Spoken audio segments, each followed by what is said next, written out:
Parlons de chats maintenant. C'est pas une blague. Là, quand j'ai lu ça ce matin dans le journal, je me disais des chats positifs à la COVID. Oui, oui. Il y en a 2 qui ont été recensés dans la grande région de Montréal, qui sont devenus en fait les premiers cas connus d'animaux au Québec diagnostiqués positifs à la COVID-19. Michel Pépin est avec nous, porte-parole de l'Association des médecins vétérinaires du Québec en pratique des animaux. Bonjour à vous. Bonjour Julie. Comment est-ce qu'on a su ça, des chats positifs à la COVID? En fait, c'est une étude qui a débuté à Saint-Hyacinthe, à la faculté de médecine vétérinaire, par la docteure Cécile Agnès-Osseline. Elle espère retracer environ une quarantaine de chats, puis faire des tests, donc écouvillon nasal, prise de sang, écouvillon rectal, pour voir si les chats peuvent être positifs à la COVID. On le sait déjà, hein, ça fait déjà 1 an, presque jour pour jour, qu'on a découvert le premier chat positif en Belgique. Par la suite, il y a eu des cas en France, à New York, en Chine. Donc, c'est pas nouveau là, comme situation. Est-ce que les chats présentent des symptômes?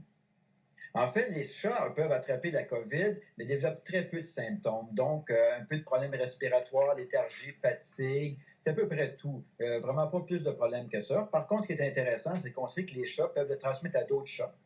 Donc, il faut quand même prendre des précautions, mais Oui. ils ne transmettent pas aux humains. Donc, ça, c'est bien important de le répéter.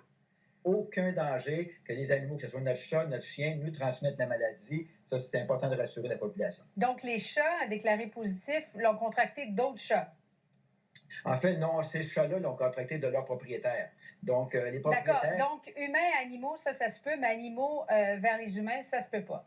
Non. Donc, les gens qui sont positifs à la COVID, donc, qui ont des animaux, il y a une petite probabilité qu'ils puissent transmettre la maladie. Donc, ce qu'on dit aux gens, si vous êtes positif, vous avez un chat ou un chien, évitez les contacts, l'embrasser, le serrer, de le caresser. Évidemment, vous devez le mettre en isolation un peu comme vous, donc vous ne laissez pas les gens étrangers s'approcher, le caresser. C'est comme un objet, hein? Fait que le chat, dans son poil, peut aussi avoir les particules de virus puis les retransmettre pendant quelques jours, mais c'est très rare. On n'a pas vraiment eu de cas là, spécifiques de transmission de ce genre-là. Il ne peut pas non plus retransmettre sous forme de gouttelettes lors d'éternuement la maladie. Laissez pas votre chat aller à l'extérieur. Si vous êtes positif, vous risquez de le contaminer. Votre chat risque de contaminer d'autres chats. Donc, le chat va rester à l'intérieur. C'est bien important. Même chose pour les chiens, on évite les contacts. Donc, ça, c'est des recommandations de base. Donc, ça se peut une quarantaine pour les chats? Oui, on recommande la quarantaine pour les chats, justement, pour les propriétaires positifs qui pourraient l'avoir transmis par accident à leur chat, de garder leur chat à l'intérieur et d'éviter les contacts.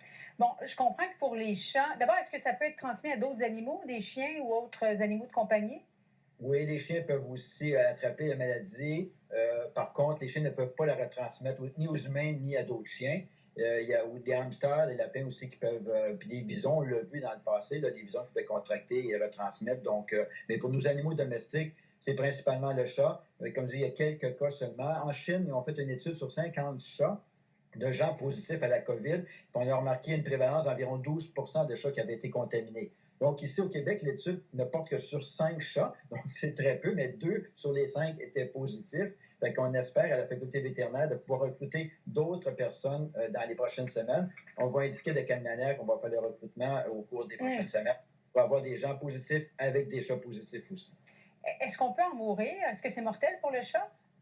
Pas du tout. Les cas, comme je vous disais, de chats qui ont été contaminés ont une faible charge virale, donc tout simplement des problèmes respiratoires, un peu d'éternuement, un peu de léthargie, un peu de fatigue, de fièvre, puis ça passe au bout de quelques jours. Donc, présentement, des quelques cas qu'on a eu dans le monde, on n'a jamais eu connaissance de chats qui en étaient décédés. Bon, alors tant mieux. Merci beaucoup, M. Pépin, porte-parole, je le rappelle, l'Association des médecins vétérinaires du Québec. Merci d'avoir répondu à nos questions. Au plaisir. Merci, au plaisir.